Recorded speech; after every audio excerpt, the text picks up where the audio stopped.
E aí, pessoal, mais um episódio, o que parece ser o melhor episódio até agora, mas algo me diz que o melhor ainda está por vir, porque ainda estamos na metade da temporada. Só lembrando que esse podcast é exibido pelo Spotify, pelo Apple Podcasts, pelo Google Podcast e as principais plataformas de áudio da atualidade.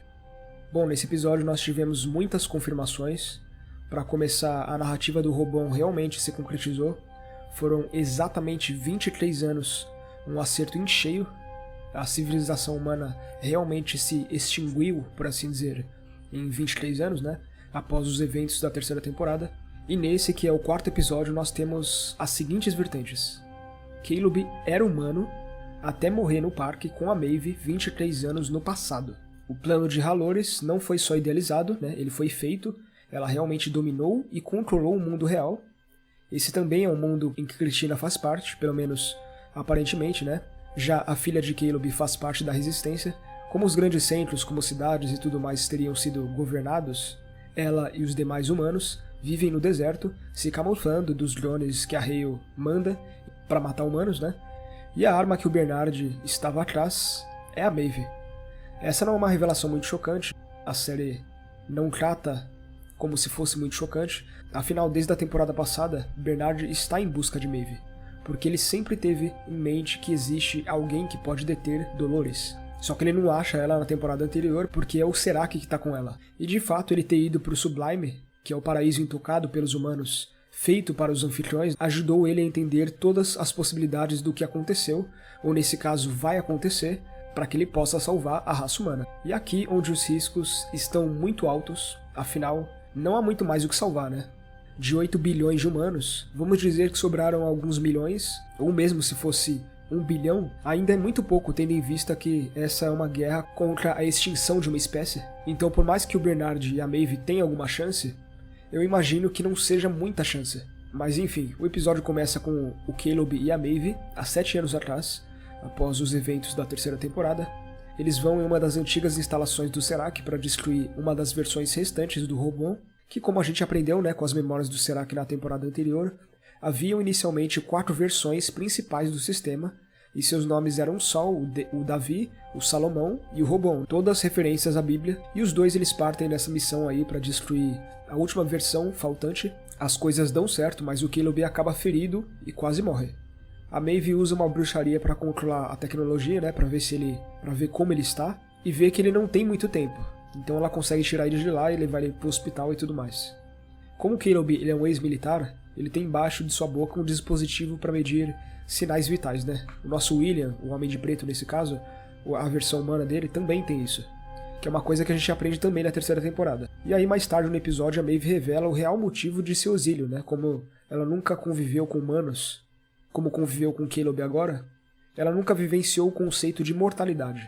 Então ela nunca lidou com a morte verdadeira de fato.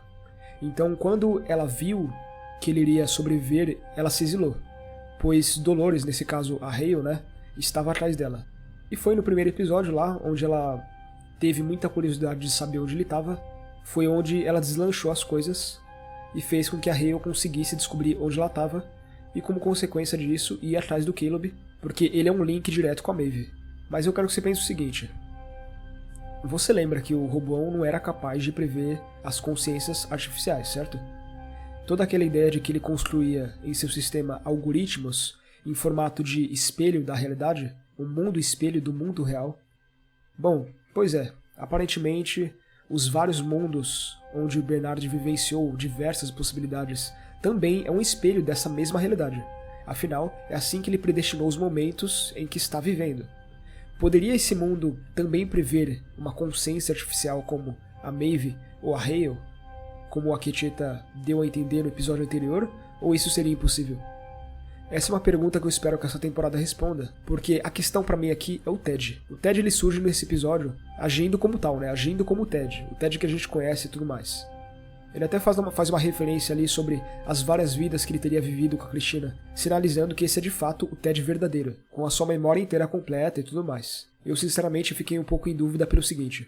Se os anfitriões que estão na mente de Bernard, nesse caso naquele paraíso intocado, podem viver no mundo em que desejam, na variante da vida real que desejam, não poderia o Ted ter escolhido viver no mundo onde a variante de seu antigo amor, que é a Dolores, poderia estar viva, claro que você poderia argumentar que essa variante seria a realidade. Só que a gente tem ainda a ideia de que o Ted ainda estaria lá, certo? Ele ainda estaria no Sublime.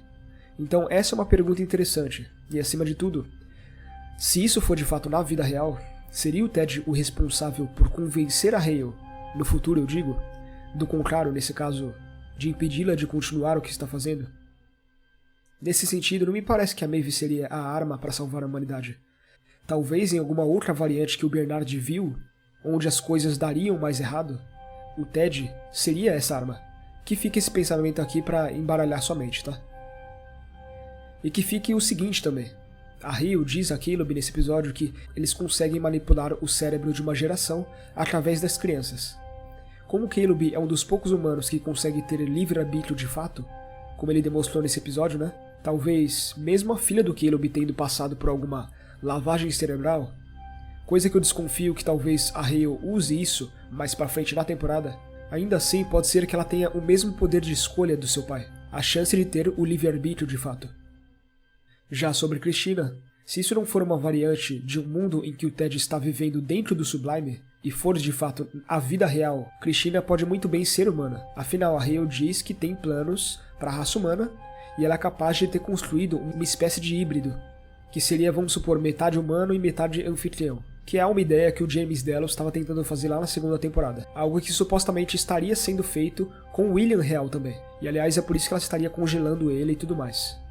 A ciência atual é capaz de selecionar a cor de cabelo e até a cor dos olhos de um embrião que está para nascer. Então imagina o que pode ser feito num futuro como esse futuro do Westworld. Poderia o sistema de previsão prever e talvez até ditar, né, a aparência, as características físicas de um humano no futuro? Então ele preveria como um bebê seria fisicamente como adulto? Então o que eu estou querendo dizer aqui é que poderia ser a Christina uma humana com as mesmas características da Dolores, colocada ali propositalmente para Hale, né, nesse caso a nossa Dolores, pudesse ver a si mesma matando uma espécie inteira aos poucos. Então, aqueles que se recusam a evoluir, que se recusariam a aceitar as ordens da torre e dessa nova narrativa, são mortos, e os que caem como moscas, nesse caso aí pelas moscas, são adaptados. Um indício disso seria a amiga da Christina que mora com ela. Nesse episódio, ela diz que tem o mesmo pesadelo recorrente. Seus pais são atacados por moscas. Eles morrem e ela sobrevive. Isso seria um sinal dessa nova geração, a geração de Frank, né, a filha do Caleb, sendo colocada sobre a articulada narrativa de Hale. Assim como Ford estabeleceu uma narrativa nas 2 primeiras temporadas, quem estaria criando uma narrativa seria ela. Aquela cena pós-créditos da segunda temporada faz mais sentido ainda, porque é o Homem de Preto sendo moldado. Talvez esse seja o William híbrido, que foi 30 anos depois. Afinal, aquela temporada foi 7 anos antes na linha temporal dessa, e agora são mais 23 anos.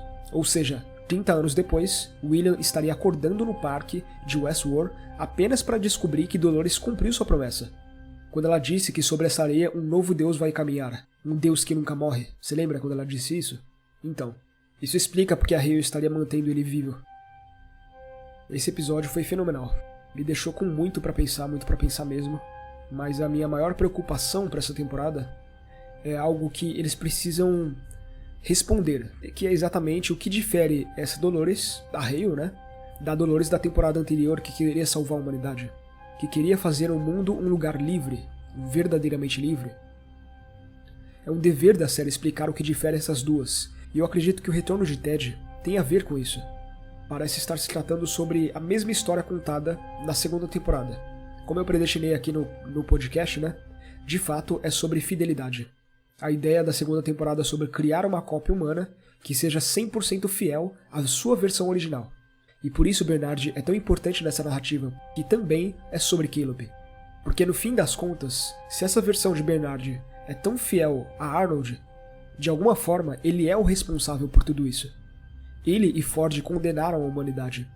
E talvez a lição seja sobre redenção ou arrependimento. Tanto Dolores quanto Ford criaram Bernard como uma falha rara pela humanidade, com a necessidade interna de protegê-la. Nesse sentido, parece correto para mim que chegue num ponto onde somente ele consiga decidir se os humanos merecem ou não viver. Certamente ele tá tentando isso, mas novamente foi tanto Ford quanto Dolores que criaram ele.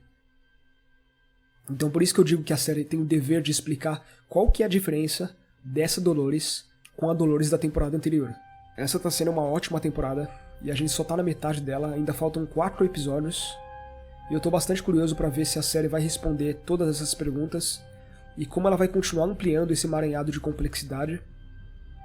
E sinceramente, pra o Westworld evoluir mais do que tá fazendo, só se eles chegarem num ponto onde tenha robôs no espaço.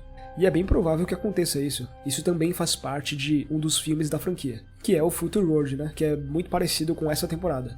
E esse é um dos pontos da colonização. Um dos pontos da colonização é que você precisa expandir. Por que só dominar um planeta se você pode colonizar vários? Talvez a única forma de manter a espécie humana viva seja tirando ela do planeta. Pense sobre isso. Bom, pessoal, por hoje é isso, e até semana que vem.